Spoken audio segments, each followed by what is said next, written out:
Hello everyone, and thank you for joining us on this week's episode of Sports Night. I'm Erin Ruff, and I'm joined by my analyst, Krystle Rich. On this episode, we have highlights from the softball team's weekend series against Seton Hall, and we will take you around campus in this week's Night Report segment.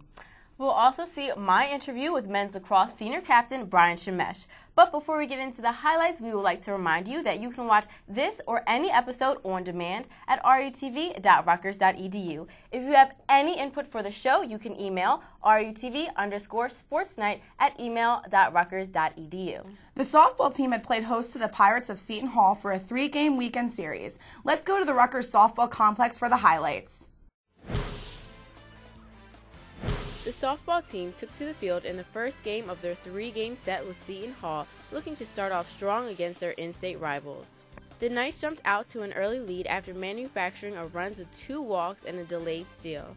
A Seton Hall error paved the way for another Rutgers run in the second inning.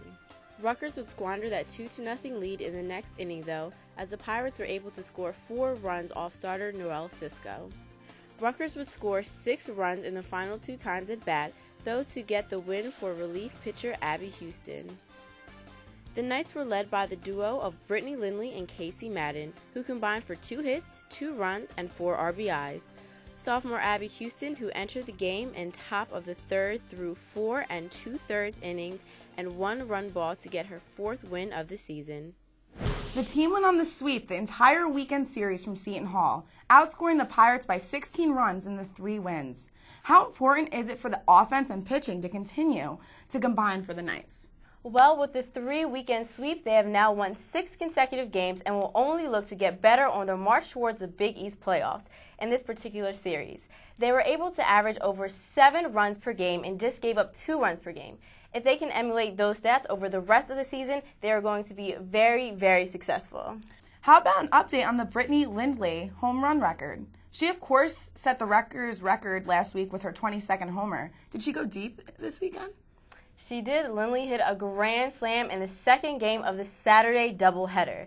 This here was the 9th home run of the season and the 23rd of her Rutgers career, which only extends her record further. What's next for Rutgers going forward? The team will be hosting USF, that's the University of South Florida, on Thursday before heading up to Providence for a weekend series. South Florida will be a great test for the Knights as the Bulls have won 10 straight and Providence is a team that Rutgers has beat 3 times in the last season. So expect to see a good match involving the Knights this weekend. The lacrosse team was also in action against a relatively local opponent this weekend as they head north to play the Red Foxes of Marist. Let's go to the recap. The men's lacrosse team was looking to snap its 3-game losing streak when they headed up to Poughkeepsie to play Marist. The Knights were led by 5 different scorers in the game. The team's leading overall scorer, Duncan Clancy, had a hat trick and also notched an assist. Rudy Butler made 9 saves while facing 25 shots, but it was not enough as the Knights fell short by a score of 10-9. Clancy was helped by Scott Klimchek, who tailed 2 goals on 4 shots. So the Knights dropped their 2nd straight 1-goal game and their 4th consecutive game overall. Why has the men's lacrosse team been struggling so much? It has been a tough stretch for Rutgers the last month, and it's hard to put your finger on exactly what's holding the team back. They're getting balanced scoring as 5 different players combined for the 9 goals against Marist, but the team's defense has been lacking a little bit during this stretch. Coach Stagnita elected to go with Rudy Butler in goal over Joe Donnelly. Do you think this was to send a message to the team, or do you think it was just to get a chance to get Butler some time?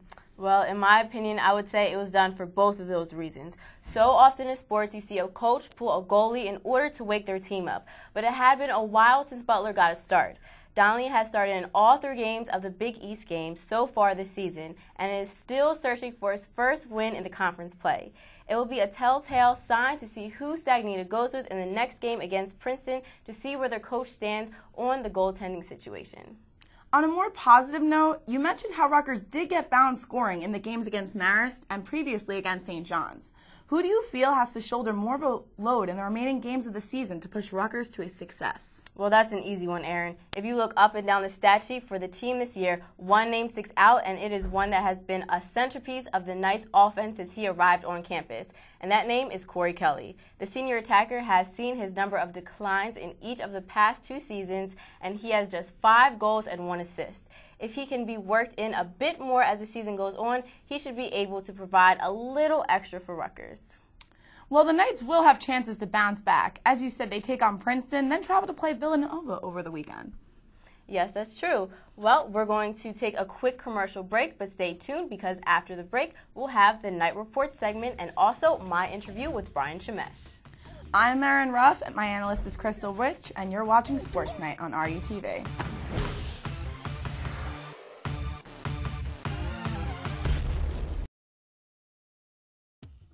If you're away from a TV or computer, but you want to know what's on RUTV, there's an app for that. Zap2It offers an iPhone app featuring TV listings for any area, including RUTV programming. Just visit the iPhone App Store, search Zap2It, and download it. Best of all, the app is absolutely free. Once you have the app, just search for systems in Piscataway or New Brunswick and select RUTV. You'll have the same channel lists available online and on Channel 6. You can even sort by your favorite channels. Never miss an episode of Sports Night or Pass the Popcorn again with Zap2It app and RUTV.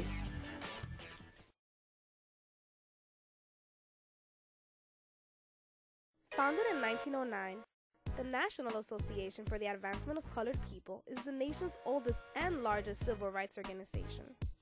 Through meetings, discussions, and events, the NAACP Rutgers chapter strives to ensure a society in which all individuals have equal rights without race-based discrimination.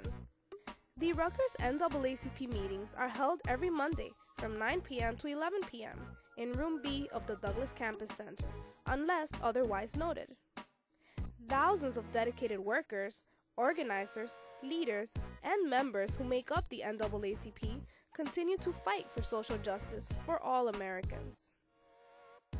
For more information on the NAACP, you can visit naacp.org. For more information on the NAACP Rutgers chapter, you can send an email to rutgers.naacp@gmail.com or Facebook NAACP Rutgers chapter. Want to get the word out about your club, organization, or event on campus but not sure how? Leave it to the professionals at RUTV. RUTV is a student-run television network dedicated to helping you get the word out on your club or organization. Call the RUTV production department to get started at 732-445-3710, extension 6200, or email rutv_psa@email.rutgers.edu, and we'll take it from there. In a few short weeks, you will have a promotion for your club or organization to help spread the word. It's just that simple. What are you waiting for? RUTV is waiting to hear from you.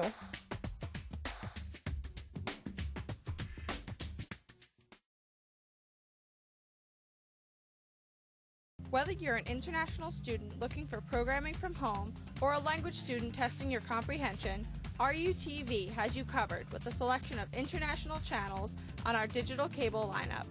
Starting at Channel 104, we feature TV from France, Italy, Poland, Russia, Germany, the UAE, India, Japan, Korea, and China. Don't have a digital television set? That's not a problem.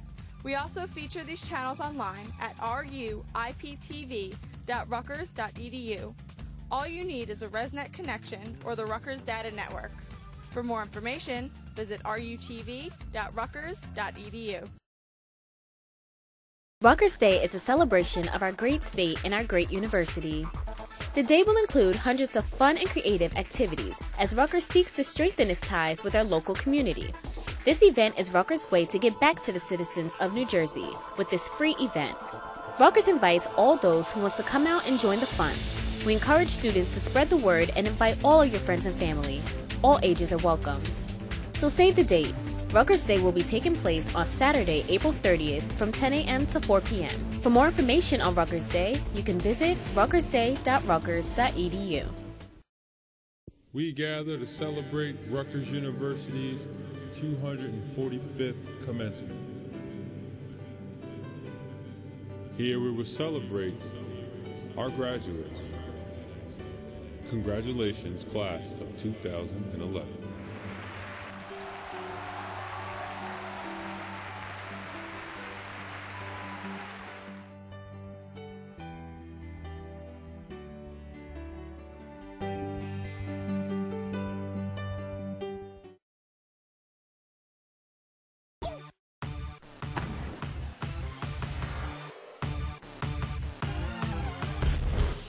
After a series win against Seton Hall, the baseball team dropped a game to Princeton before bouncing back to beat Columbia.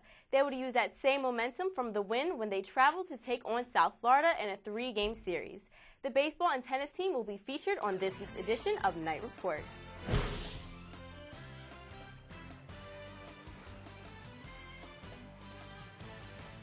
The baseball team took 1 out of 3 games from the South Florida Bulls in the second game of the series. Rob Smorrow gave up 5 runs over 7 innings but was supported with 11 runs.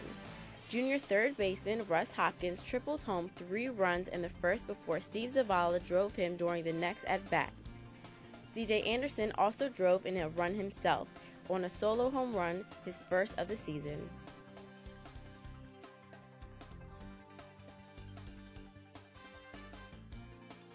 The tennis team swept the Villanova Wildcats by a score of 7-0, beating Nova in each of the matches during the day. The win is the team's 9th in their past 10 games and is their 14th overall victory of the season. They will next be taking on Connecticut before heading to Notre Dame for the Big East Championships. As the lacrosse season inches nearer to the home stretch, it is important that Rutgers is confident that its senior captain is able to guide the Knights in the right direction. I got a chance to interview defenseman Brian Shemesh to talk to him about what it means to him to be a Scarlet Knight. My name is Brian Shemesh, and I am a Scarlet Knight. Scarlet Knight. Scarlet Knight. A Scarlet Knight indeed. If Rutgers has a knack for anything, it's for sniffing out the raw talent. Senior captain Brian Shemesh has helped lead his team since his freshman year and is ready for his final season as a Scarlet Knight.